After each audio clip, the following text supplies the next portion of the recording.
Happy New Year, everybody, and welcome to Leaf the Week Behind, my new stitch series for 2025. Every Saturday, I'm going to post an embroidered leaf the entire year of 2025.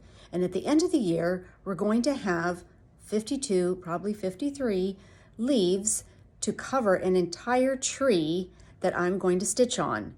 Now you can do anything you like. You don't have to do the tree. You can stitch leaves on any project that you like. But be on the lookout every Saturday morning because I'm going to post a new leaf for you to embroider. If you would like to follow along and use the same tree that I'm going to be stitching on, we've got patterns on the website and you can go on and order those, and you can also order a kit. Now, I had a couple people ask me about PDF patterns, and right now I don't have the capability of doing a PDF.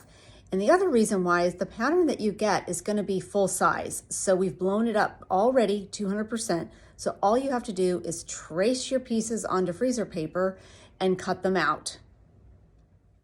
You're going to need a background piece of either wool or cotton, or an Essex linen would work great, but it needs to be at least 25 inches wide by 33 inches.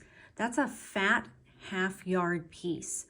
So a normal half yard, would start out 18 by 50 inches, and when it gets felted, it ends up about 16 inches wide. You want a fat half yard. So if you order something, make sure you get the right size for your background. So this is the one that I'm using here.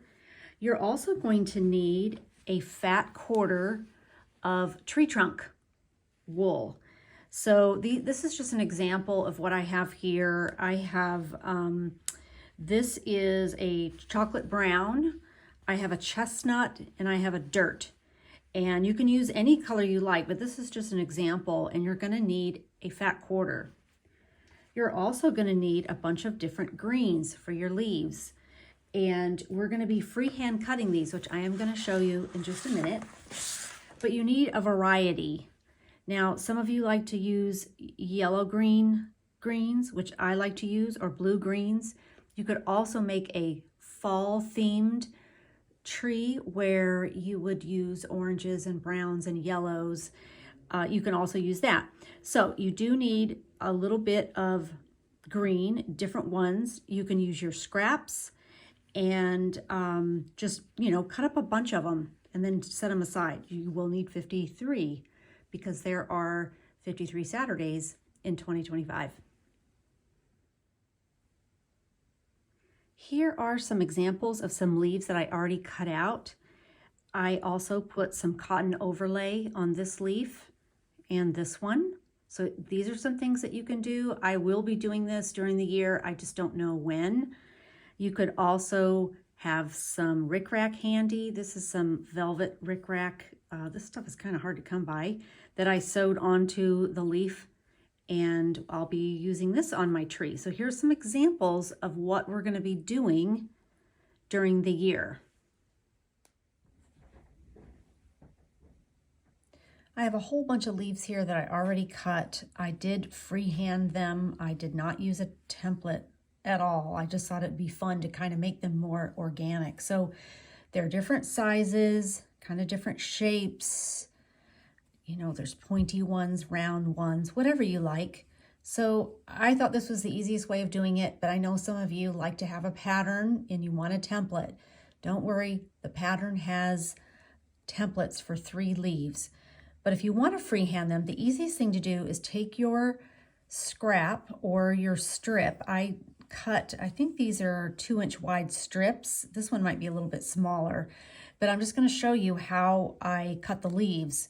So what I'm going to do is I am just going to freehand cut my leaves just like this. And I'm just going to make them whatever shape I like. It's that easy. That's all you've got to do. So you can just take your scrap and cut just like this. Maybe I want to do a little curve on it. I can do it like this.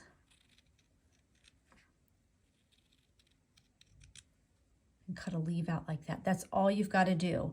So keep that in mind, but you will be able to use the templates if you want. Super easy. Let's talk about some threads.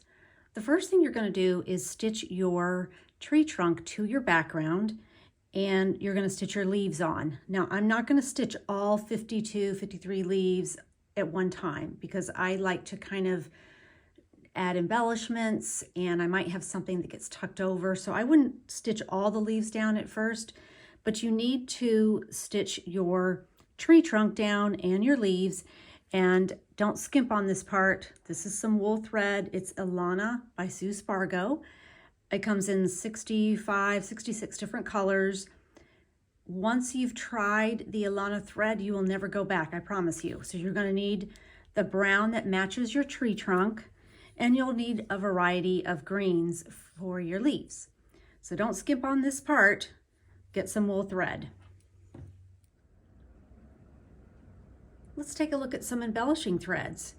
I pulled a whole bunch of different threads from my stash, and I encourage you to do the same.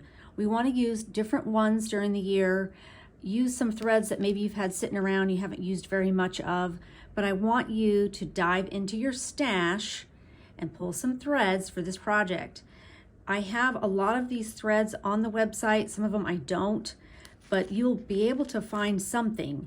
So just to give you an example, I've got some Pearl Cotton number 8. This is the Wonderful Eleganza. I have a whole bunch of Sue Spargo's line. I have some Valdani here in my stash. I've got lots of painter's threads here that you can use. I've got some Steph Francis in my stash. Some of this silk thread. I'm not sure what it is, but anyway, I'm going to use that. Got some of this silk ribbon. Aurora from Thread Gatherer. I've got some House of Embroidery here.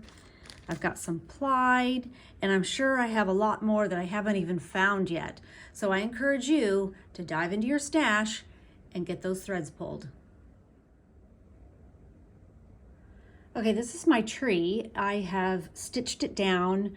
I've also, this is optional, added some cotton overlay pieces. Just, I thought it would be fun. So the screen isn't big enough for me to show you everything, but I just want to show you what I did. Is I just made templates for some circles, and I thought it would be fun to stitch these in the background. So I've done that here. I've done a circle here, and I've done this little strip here. This finishes at 2 inches, I believe. Yes, 2 inches. And what we're going to do is we're going to be adding leaves every single week to fill the entire tree up. The pattern actually has a little mock-up of all the leaves in place. So I've tested it. So you're going to have room for 52, 53, but also you'll have room to add more. Now, this right here is to cover up the first leaf on the first Saturday. I don't want to show you just yet. So this is what it's going to look like. When you're putting this together, the branches have been separated on the pattern, and you might not be able to see it. I can actually zoom in, I think, so you can kind of see. You're going to cut these branches, and you're going to butt them together and stitch them down. Don't worry about overlapping, because your leaves are going to cover up these intersections. There's like 4 of them, so don't worry about that. So I think this will get you started for our first Saturday stitch along, Leaf the Week Behind. I can't wait to see what you stitch.